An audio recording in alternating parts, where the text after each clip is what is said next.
2024 సార్వత్రిక ఎన్నికలు దీనికోసం చాలా కాలంగా ఎదురు చూస్తున్నారు. మే 13న జరుగుతున్నటువంటి ఈ ఎన్నికల్లో ప్రస్తుతానికి పోలింగ్ శాతం 40% మించి ఉంది ఏపీ రాష్ట్రానికి సంబంధించి. ఇప్పటికే తెలంగాణలో కూడా ఎన్నికలు జరుగుతున్నప్పటికీ ఏపీలో జరుగుతున్నటువంటి ఎన్నికల మీద కేంద్రం నుంచి కూడా పెద్ద బలగం అయితే నడుస్తుందంట. అండ్ ఎలక్షన్ కమిషన్ ఈసారి ఏపీలో జరగబెట్టేటువంటి ఎలక్షన్స్ మీద చాలా పకడ్బందీగా జాగ్రత్తలు అయితే తీసుకుంది. ఎలక్షన్స్కి వచ్చినటువంటి ఓటర్లందరికీ కూడా తగిన సూచనలు చేస్తూ అండ్ అలానే అక్కడ వచ్చినటువంటి వాళ్ళకి అసలే ఎండలు ఎక్కువగా ఉండటం వల్ల వాళ్ళ దాహార్తిని తీర్చేందుకు ఏమైనా ఇబ్బందులు వస్తే వాష్రూమ్స్ కూడా అరేంజ్ చేశారు.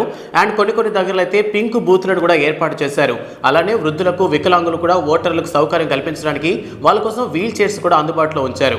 సో ఏపీలో ఇప్పటికే 40% పైన పోలింగ్ అయితే నమోదైంది.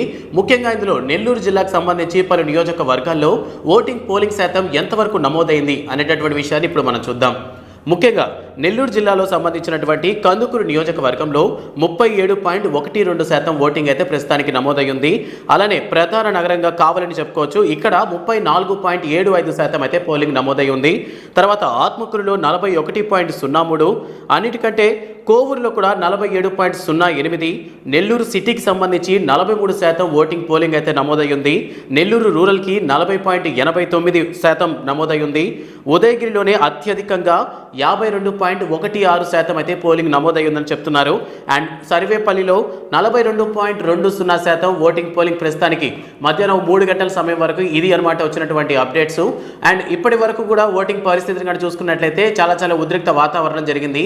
కొన్ని పార్టీలకు జరిగినటువంటి కొన్ని దాడుల వలన ప్రెసెంట్ ఎన్నికలకు లేదా పోలింగ్కి ఎక్కడ ఇబ్బందులు జరగకుండా ప్రస్తుతానికైతే ఎన్నికల అధికారులు పర్యవేక్షణ చేస్తున్నారు.